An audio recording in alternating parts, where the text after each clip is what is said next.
प्रश्न किया था हमसे बाहर। इन्होंने कहा आज हमारा मन संसार की तरफ जा रहा है, मतलब काम आदि दोषों से युक्त हो रहा है।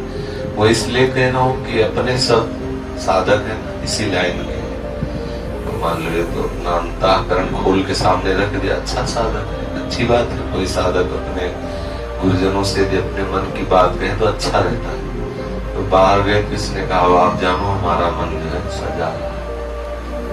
तो हमें सावधानी ये रखने की मन ना जाए ऐसी बात नहीं है। मन तो जाएगा, जब तक पूर्ण रूप से पवित्र नहीं हो जाता तब तक मन संसार की तरफ जाएगा। संसार की तरफ जाए तो जाने दे, विचलित ना हो। मन जाए तो जाने दो, चाहे जितनी उड़ान भरे, मन बिना तन के कुछ कर नहीं सकता।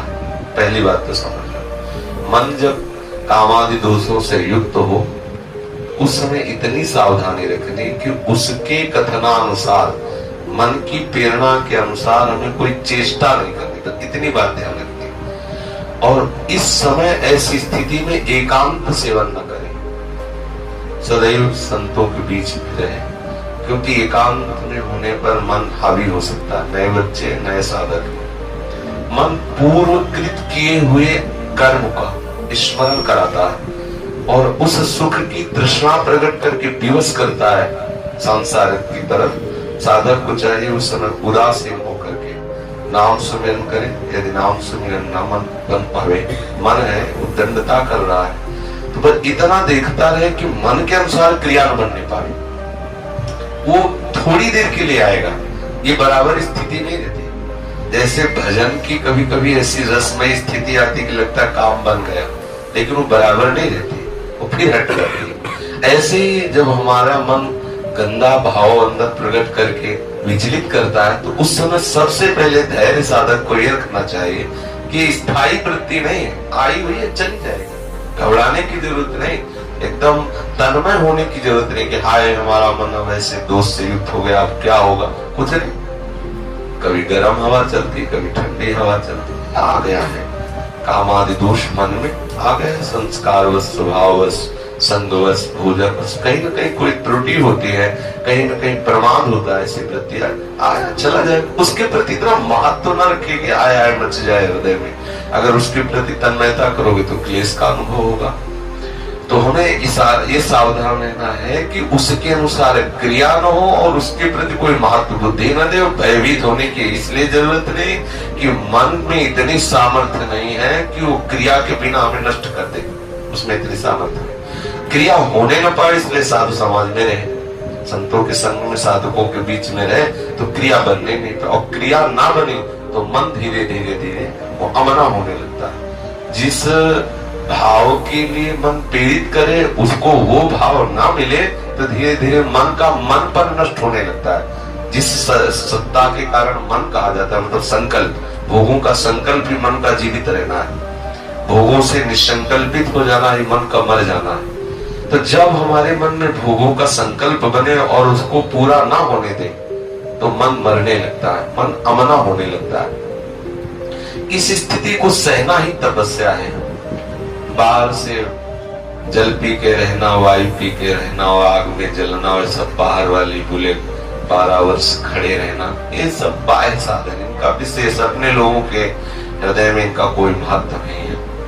वास्तविक तपस्या क्या है? जब हमारा मन प्रतिकूलता का चिंतन करा के चलाता है, उस समय साधक को विचलित नहीं होना चाहिए, आनंदित होना चाहिए, उस समय प्रभु के चिंतन में मगन होना चाहिए, या धैर्य पूर्वक उस जलन को सह जाना चाहिए। वही महात्मा है, वही इस महारस का अनुभव कर सकता है। विचलित होने की जरूरत नहीं, बिल्कुल विचलित होने की जरूरत नहीं। सबके हृदय में ऐसे भाव आते हैं, धीरे धीरे सबके ठीक हो जाते हैं।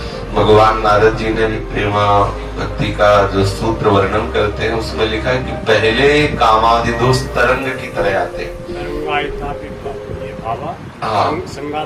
समुद्रात जाए। अगर हम उनका जो तरंग की तरह उदय हो रहे हैं उनका चिंतन करके वैसी क्रिया ना करें तो तरंग उठी खत्म हो जाएगी। और यदि आपने कहीं क्रिया कर दिया उसके अनुसार तो वही तरंग समुद्र बन जाएगी, फिर पार होना बड़ा कठिन।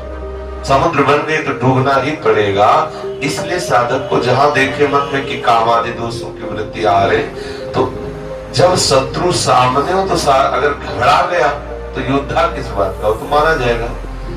सबसे पहली बात है कि हमारे हृदय में भय नहीं होना चाहिए। काम आया ठीक है चला जाएगा खत्म, उसके प्रति मातृ बुद्धि इतनी नहीं, और भय सावधानी ये रखनी कि क्रिया न बनने पाए।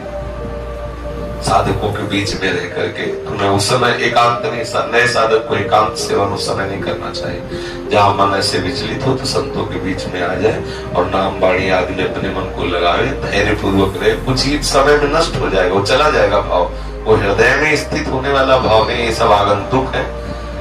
आगमा पाइनो अनित्यास तास्तितिक्षस्व भारत, आने जाने वाले इनका कोई महत्व नहीं।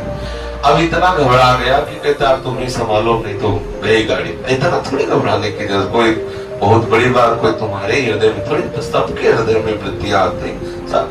तो साधक यहाँ धैर्यवान रहे, कभी विचलित न हो, कभी भागे ना। ऐसा ना हो कि भागे कि अब क्या करना है और हमारा मन तो बड़ा गंदा हो रहा है, ये नहीं।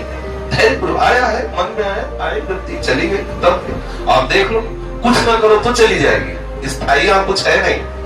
बड़ा वेग आ रहा है तो कुछ देर धैर्य पूर्वक अपने को बचा रखो, अपने आप को निकल जाएगी वृत्ति गई। एक बार जितने वेग से आएगा, यदि आपने उसके अनुसार क्रिया नहीं होने दी तो थोड़ा अगली बार कम आएगा, फिर और से कम आएगा, फिर धीरे धीरे धीरे फिर एक दिन ऐसी स्थिति आती है कि स्फुरण हल्का सा खत्म, फिर एक दिन होता है कि ऐसा भाव ही खत्म हो जाता है। ये भाव ही खत्म हो जाता है कि ऐसा भी कुछ है, वो मन पवित्र होकर प्रियालाल के चरणों में लग जाता है। इसलिए साधक कभी घबरावे ना, कभी भयभीत ना हो, दृढ़ता पूर्वक अपने मार्ग में चले। वो आया है चला जाएगा, उसके प्रति कोई महत्व बुद्धि न करे। वो बिगाड़ेगा तभी जब आप उसके अनुसार क्रिया करें।